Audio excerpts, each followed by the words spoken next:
괜찮으니 지도를 내놔라. 안 그러면 목숨은 없다. 자객들이 과부집을 습격합니다. 무서워. 박행수가 재빠르게 자객들을 막아섭니다. 어떤 지도이길래 자객들이 과부에게서 빼앗으려는 걸까요? 강화도 포구. 바닷바람이 거칠게 불어오는 작은 마을이었습니다. 포구 끝자락에 낡은 객주집 한 채가 서 있었지요. 간판에는 희미하게 인술객주라는 글씨가 남아 있었습니다. 하지만 문은 닫혀 있었고 창문에는 먼지가 쌓여 있었습니다. 이 객주집의 주인은 김과부였습니다. 27살. 남편을 잃은 지 벌써 1년이 흘렀습니다. 과부는 매일 아침 객주집 마당을 쓸었습니다. 하지만 객주일은 하지 못했습니다. 혼자서는 무거운 짐을 나를 수도 없었고 거래처를 관리할 수도 없었으니까요. 바느질로 근근히 생계를 이어갔습니다. 한 달에 쌀 2가마니 값을 벌면 다행이었습니다. 마을 사람들은 과부를 보며 수군거렸습니다. 저 집 주인 김 주사가 죽기 전에 청나라 상인들한테 큰 돈을 받았다던데 분명 어딘가에 숨겨뒀을 거야. 과부는 그런 소문을 들을 때마다 고개를 저었습니다. 남편이 남긴 것은 낡은 객주집 한 채뿐이었으니까요. 그런데 사람들이 모르는 비밀이 하나 있었습니다. 1년 전 일이었습니다. 남편 김 주사의 장례를 치른 뒤였습니다. 과부는 남편 유품을 정리하려고 창고로 들어갔습니다. 창고 안은 어두웠고 먼지가 자욱했습니다. 남편이 쓰던 장부며 붓이며 벼루가 여기저기 놓여 있었지요. 과부는 하나씩 닦아가며 정리했습니다. 그때였습니다. 석가래 위에 뭔가 걸려 있는 것이 보였습니다. 의자를 가져다 놓고 올라가 보니 헝겊에 싼 물건이 있었습니다. 꺼내서 펼쳐보니 낡은 종이 한 장이었습니다. 종이에는 섬과 바다가 그려져 있었습니다. 지도였습니다. 섬 한가운데에는 한자로 무언가 적혀 있었지만 과부는 한문을 읽지 못했습니다. 남편이 아끼던 물건이겠지. 추억으로 간직해야겠다. 과부는 지도를 다시 헝겊에 싸서 방 서랍 깊숙이 넣어두었습니다. 그리고 1년이 흘렀습니다. 어느 가을날이었습니다. 객주집 문을 두드리는 소리가 들렸습니다.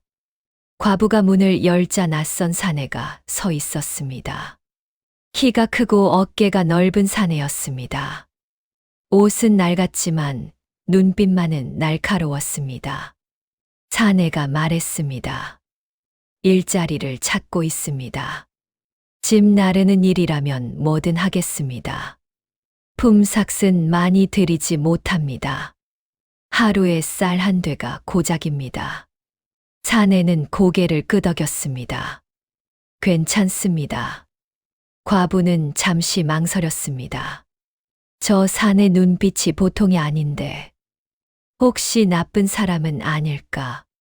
하지만 객주를 다시 열고 싶었습니다. 바느질만으로는 살아갈 수 없었으니까요. 좋습니다. 내일부터 나오십시오. 사내가 인사를 하고 돌아섰습니다. 그때 과부가 물었습니다. 성함이 어떻게 되십니까? 박행수라고 합니다. 사내는 그렇게 말하고 포구 쪽으로 사라졌습니다. 과부는 그의 뒷모습을 보며 생각했습니다. 저 사람 걸음걸이가 평범한 짐꾼 같지 않은데 뭔가 숨기고 있는 것 같아. 하지만 과부는 일꾼이 필요했습니다. 그렇게 박행수가 객주집에 들어왔습니다. 다음 날 아침, 박행수가 객주집 문을 두드렸습니다. 과부가 문을 열자 박행수는 이미 소매를 걷어붙이고 있었습니다. 무슨 일부터 시작할까요? 창고 정리부터 해주세요. 먼지가 너무 쌓여서 혼자서는 엄두가 안 났거든요. 박행수는 창고로 들어갔습니다. 과부는 멀찍이 서서 지켜봤습니다. 박행수는 일을 정말 잘했습니다. 무거운 쌀가마니를 혼자서 번쩍 들어 올렸습니다. 선반 정리도 빠르게 해냈습니다. 먼지 쌓인 장부들도 하나하나 꺼내 털어냈습니다. 그런데 이상한 점이 있었습니다. 박행수는 일하면서 창고 구석구석을 유심히 살폈습니다. 석가래를 올려다보기도 하고 바닥 돌을 두드려 보기도 했습니다. 뭔가를 찾는 것 같았습니다. 과부는 속으로 생각했습니다. 저 사람도 소문을 듣고 온 건가? 남편이 숨겨두었다는 돈을 찾으려고. 하지만 아무 말도 하지 않았습니다. 사흘이 지났습니다. 박행수 덕분에 객주집이 깨끗해졌습니다. 과부는 용기를 내서 객주 일을 다시 시작했습니다. 마을 상인들에게 소문을 냈습니다. 인술객주가 다시 문을 엽니다. 처음에는 아무도 오지 않았습니다. 하지만 박행수가 폭우로 직접 나가 상인들을 설득했습니다. 쌀 20가마를 한 양까지 실어드리겠습니다. 값은 공정하게 받겠습니다. 박행수의 말솜씨는 좋았고 힘도 셌습니다. 일주일 만에 첫 거래가 성사되었습니다. 한 달이 지나자 객주집은 제법 활기를 찾았습니다. 과부는 장부를 정리하고 박행수는 짐을 날랐습니다. 둘의 호흡이 점점 맞아갔습니다. 하지만 밤이면 이상한 일이 벌어졌습니다. 과부는 잠이 들었다가 소리에 깨곤 했습니다. 창고에서 나는 소리였습니다. 창문 틈으로 살짝 내다보니 박행수가 창고를 뒤지고 있었습니다. 횃불을 들고 석가래를 두드렸습니다. 바닥 돌을 하나씩 들춰보기도 했습니다. 뭔가를 찾고 있는 게 분명했습니다. 과부는 가슴이 두근거렸습니다. 혹시 내가 가진 그 지도를 찾는 건 아닐까? 하지만 확신할 수 없었습니다. 그냥 모른 척 하기로 했습니다. 그러던 어느 날 밤이었습니다. 과부는 악몽을 꾸었습니다. 남편이 바다에 빠지는 꿈이었습니다. 남편이 손을 뻗으며 소리쳤습니다. 여보 살려줘. 과부는 손을 뻗었지만 닿지 않았습니다. 남편이 물속으로 가라앉았습니다. 과부는 비명을 지르며 잠에서 깼습니다. 온몸이 땀으로 젖어 있었습니다. 그때 마당에서 발소리가 들렸습니다. 괜찮으십니까? 박행수의 목소리였습니다. 과부가 떨리는 목소리로 대답했습니다. 괜찮아요. 꿈을 꿨을 뿐이에요. 잠시 침묵이 흘렀습니다. 그러자 박행수가 말했습니다. 제가 밖에서 지키고 있겠습니다. 편히 주무십시오. 과부는 창문 틈으로 내다봤습니다. 박행수가 마당 한가운데 서 있었습니다. 그리고 새벽까지 그 자리를 지켰습니다. 과부는 이불을 끌어안으며 생각했습니다. 저 사람은 대체 누구일까? 왜 나를 지켜주는 걸까? 며칠 후였습니다. 박행수가 포구에서 쌀가마니를 나르다가 넘어졌습니다. 돌부리에 걸려 넘어지며 어깨를 바닥에 부딪혔습니다. 과부가 급히 달려갔습니다. 다치셨어요? 괜찮습니다. 박행수는 일어서려 했지만 어깨에서 피가 배어 나왔습니다. 과부가 박행수를 객주집으로 데려왔습니다. 저고리를 벗기니 어깨에 상처가 났습니다. 과부는 약을 가져왔습니다. 가만히 계세요. 제가 발라드릴게요. 과부가 조심스럽게 약을 바르는데 이상한 것이 보였습니다. 박행수의 어깨에는 오래된 칼자국이 있었습니다. 깊고 긴 흉터였습니다. 이건 전쟁에서 다치신 건가요? 박행수는 대답하지 않았습니다. 그냥 창밖을 바라볼 뿐이었습니다. 과부는 더 묻지 않았습니다. 조용히 약을 발랐습니다. 박행수의 어깨는 따뜻했습니다. 과부의 손도 떨렸습니다. 두 사람 사이에 묘한 침묵이 흘렀습니다. 그날 이후 두 사람은 서로를 다르게 보기 시작했습니다. 과부는 박행수를 볼 때마다 가슴이 두근거렸습니다. 박행수도 과부를 볼 때마다 눈빛이 흔들렸습니다. 하지만 아무도 먼저 말하지 않았습니다. 그저 함께 일하며 조용히 시간을 보냈습니다. 그러던 어느 날이었습니다. 객주집 주변에 수상한 사람들이 나타나기 시작했습니다. 청나라 상인 복장을 한 자들이었습니다. 그들은 객주집 근처를 서성이며 창문을 들여다봤습니다. 과부가 나가면 급히 자리를 피했습니다. 과부는 불안했습니다. 박행수에게 말했습니다. 요즘 이상한 사람들이 우리 집 주변을 배회해요. 박행수의 얼굴이 굳어졌습니다. 밤의 문을 꼭 잠그십시오. 무슨 일이 있어도 밖에 나가지 마십시오. 왜요? 무슨 일이 생기는 건가요? 박행수는 대답하지 않았습니다. 하지만 그날 밤부터 박행수는 객주집 마당에서 밤을 새웠습니다. 칼을 옆에 두고 앉아 사방을 경계했습니다. 위험이 다가오고 있었습니다. 며칠이 지났습니다. 어느 날 이른 아침이었습니다. 과부가 마당에서 빨래를 하고 있을 때였습니다. 대문이 거칠게 열렸습니다. 관아 포졸들이 들이닥쳤습니다. 앞장선 포졸 두목은 얼굴이 험악했습니다. 여기가 인술객주냐? 과부가 놀라 일어섰습니다. 그렇습니다만 밀무역 혐의로 수색한다. 창고를 열어라. 밀무역이라니요. 저희는 평범한 객주입니다. 포졸 두목은 과부의 말을 무시했습니다. 손짓 하나로 포졸들을 창고로 보냈습니다. 포졸들이 창고 문을 박차고 들어갔습니다. 그때 박행수가 나타났습니다. 뭐 하시는 겁니까? 포졸 두목이 박행수를 노려봤습니다. 내가 누군데 관아 일에 끼어들어. 박행수는 한 발도 물러서지 않았습니다.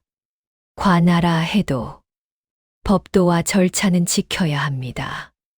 상부의 분부를 증명할 물증을 내놓으시오. 포졸 두목의 얼굴이 붉어졌습니다. 이놈이 감히. 하지만 박행수는 꿈쩍하지 않았습니다. 명분 없이 집안을 뒤지는 것은 월권입니다. 백성에게도 억울함을 호소할 길은 있는 법이지요. 포졸 두목은 이를 갈았습니다. 하지만 박행수의 당당한 태도에 잠시 주춤했습니다. 좋다. 오늘은 물러가 주마. 허나 다음엔 관아의 분부를 분명히 받아올 것이다. 그때는 이 객주를 뒤집어 놓을 것이니 각오해라. 포졸들이 창고에서 나왔습니다. 빈손이었습니다. 포졸 두목은 박행수를 한 번 더 노려본 뒤 대문을 나갔습니다. 포졸들이 사라지자 과부가 박행수에게 다가갔습니다. 고맙습니다. 당신이 없었으면 어쩔 뻔했어요. 박행수는 고개를 저었습니다. 아직 끝난 게 아닙니다. 저들은 반드시 다시 올 겁니다. 왜 우리를 의심하는 거죠? 우리는 아무 잘못도 하지 않았는데. 박행수는 대답하지 못했습니다. 그저 창고 쪽을 바라볼 뿐이었습니다. 그날 밤이었습니다. 과부와 박행수는 저녁을 먹고 있었습니다. 밥 한 공기와 된장국, 그리고 김치 몇 조각이 전부였습니다. 두 사람은 말없이 밥을 먹었습니다. 그때였습니다. 쾅! 창호가 박살나며 나무살이 튀었습니다. 검은 옷을 입은 자객 3명이 뛰어들어왔습니다. 얼굴은 천으로 가려져 있었습니다. 손에는 칼이 들려 있었습니다. 과부가 비명을 질렀습니다. 자객 하나가 과부에게 다가왔습니다. 지도를 내놔. 어서.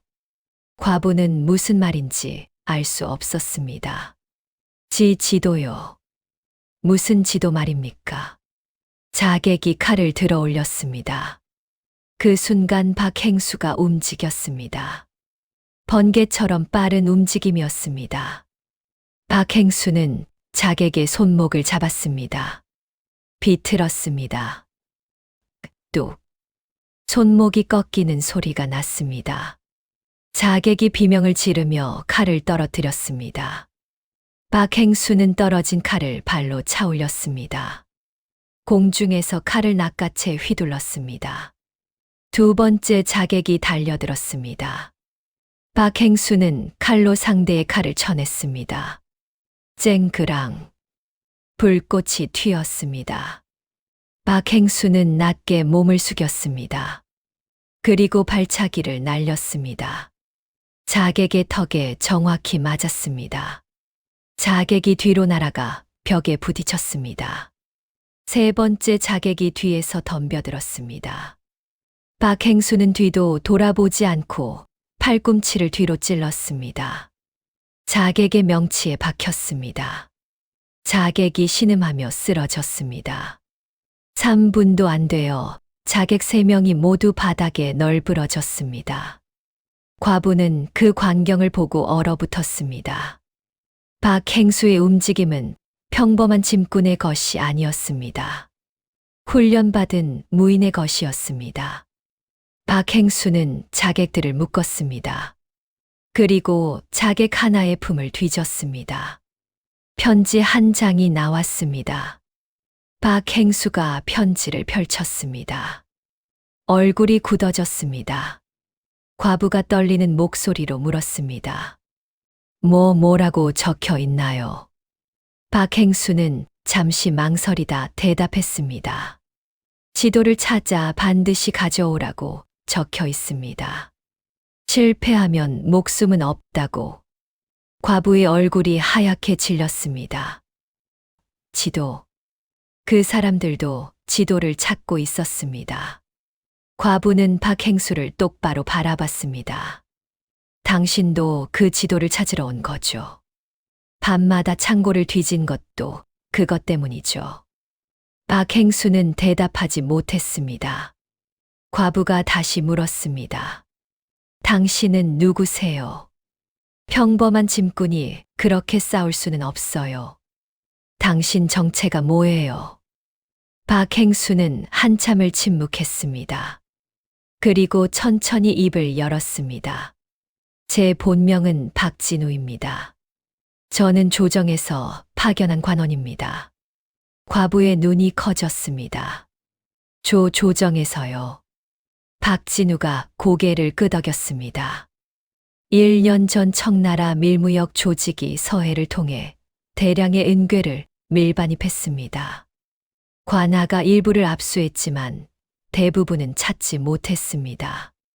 조정은 밀무역 조직이 어딘가에 은괴를 숨겨뒀다고 판단했습니다.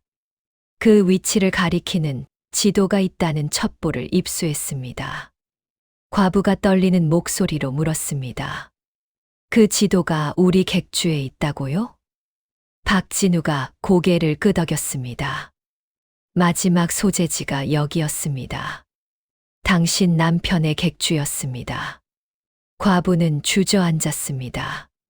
그럼 제 남편은? 박진우가 무릎을 꿇었습니다. 당신 남편은 죄가 없습니다.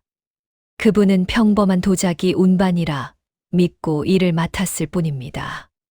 하지만 우연히 도자기 상자가 깨지면서 은괴를 발견했습니다. 그리고 상자 속에 숨겨진 지도도 발견했습니다. 당신 남편은 즉시 관아에 신고하려 했습니다. 하지만 밀무역 조직이 먼저 알아챘습니다. 그래서 박진우가 고개를 숙였습니다. 그래서 밀무역 조직이 그분을 제거했습니다.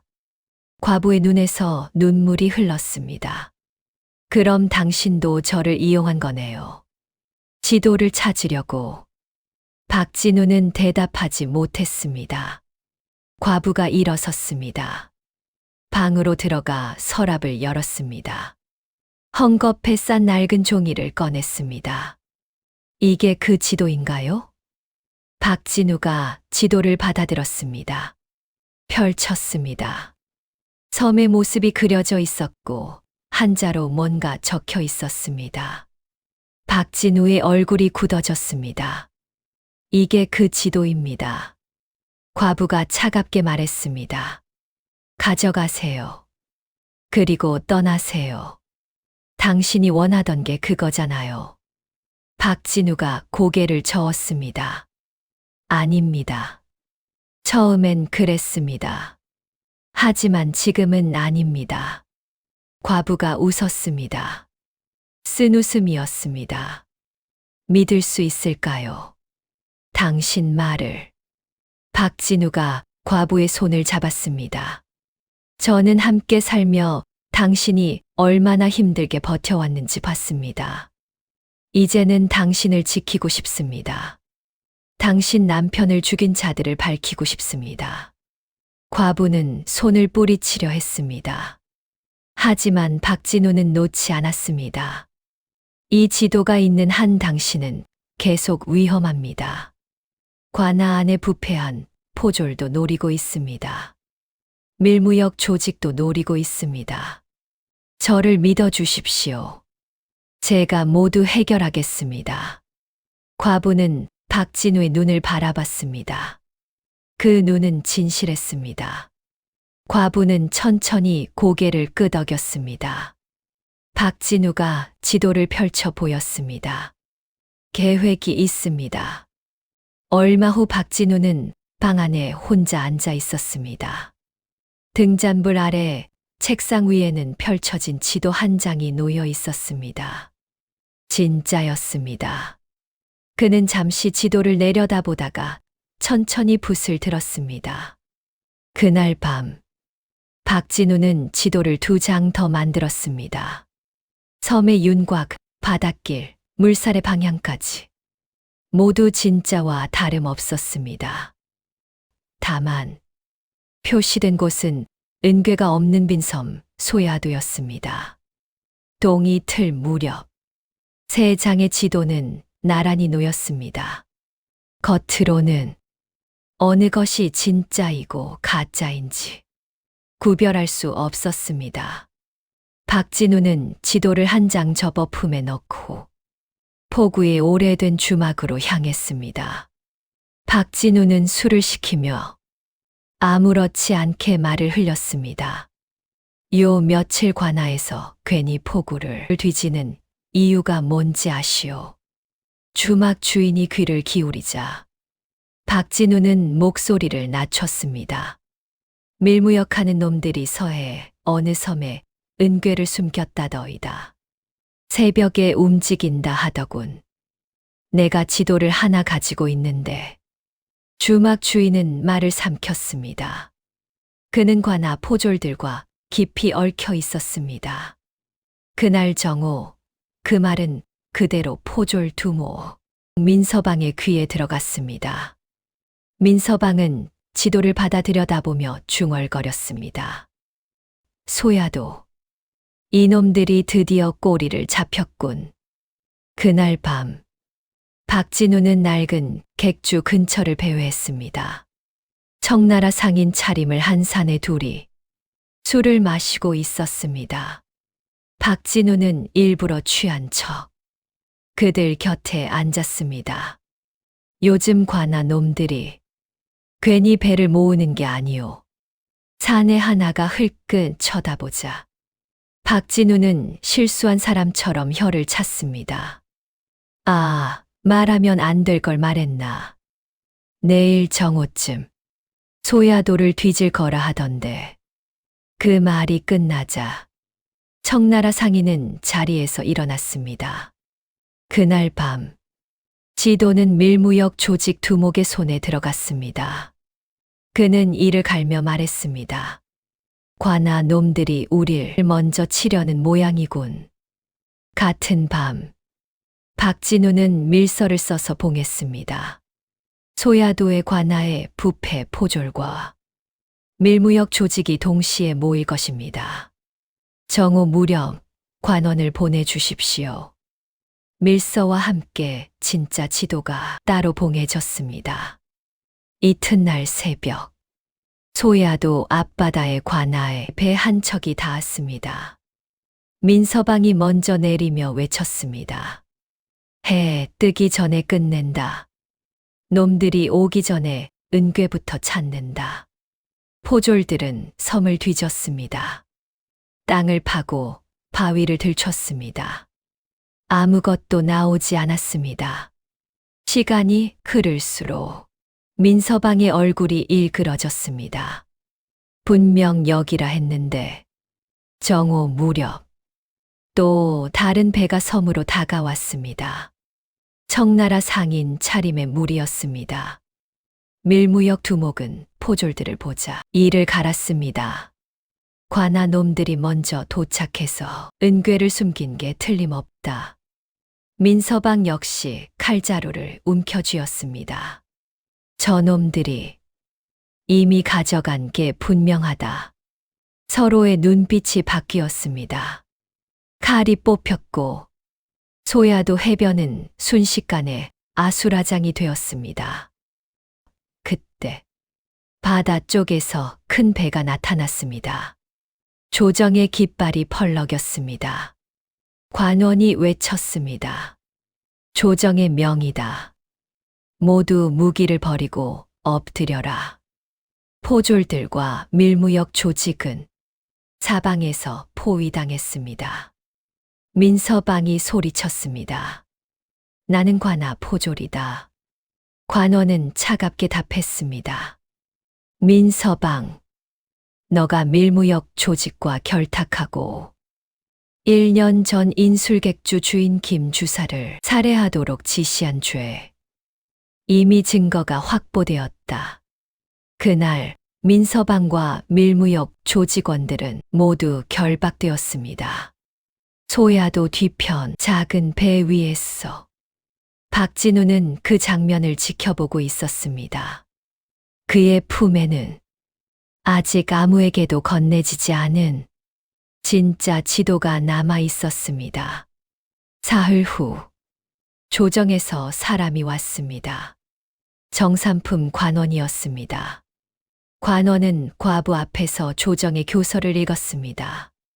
인술객주 주인 김 주사는 충성스러운 백성이었다.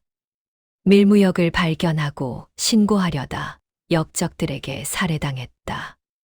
이에 그 억울함을 풀어주고 명예를 회복시킨다. 그리고 그 부인에게 은자 50냥을 하사한다.